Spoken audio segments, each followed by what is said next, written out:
నేటి పునీతులు: పునీత ఫిలిప్పు, అపోస్తలుడైన పునీత చిన్న యాకోబు గారు.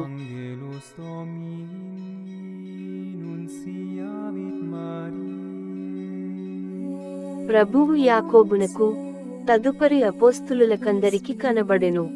శుక్రవారం, మే 3, 2024. మొదటి పఠనం: పునీత చిన్నప్ప కొరింథీయులకు వ్రాసిన మొదటి లేఖ 15వ అధ్యాయం 1-8 వచనాలు. సోదరులారా, నేను బోధించునదియు మీరు గ్రహించినదియు మీ విశ్వాసమునకు మూలాధారము అగు సువార్తను గూర్చి మీకు జ్ఞాపకము చేయనెంచుచున్నాను.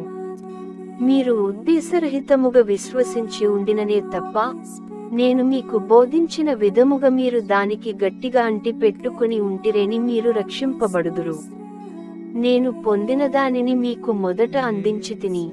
పరిశుద్ధ గ్రంథమున వ్రాయబడినట్లు క్రీస్తు మన పాపముల కొరకై మరణించెను. పరిశుద్ధ గ్రంథమున వ్రాయబడినట్లు ఆయన సమాధి చేయబడి 3వ దినమున సజీవుడుగా లేవనెత్తబడెను. ఆయన పేతురునకు తదుపరి 12 మంది అపోస్తలులకును కనబడెను. పిమ్మట ఆయన ఒకే పర్యాయము తన అనుచరులలో 500 మందికి పైగా కనబడెను. వారిలో కొందరు మరణించినను పెక్కుమంది జీవించియే ఉన్నారు. ఆపైన యాకోబునకును తదుపరి అపోస్తలులకందరికిని ఆయన కనబడెను. అకాలమందు జన్మించినట్లున్న వాడనైనను చివరకు నాకును ఆయన దర్శనమిచ్చెను.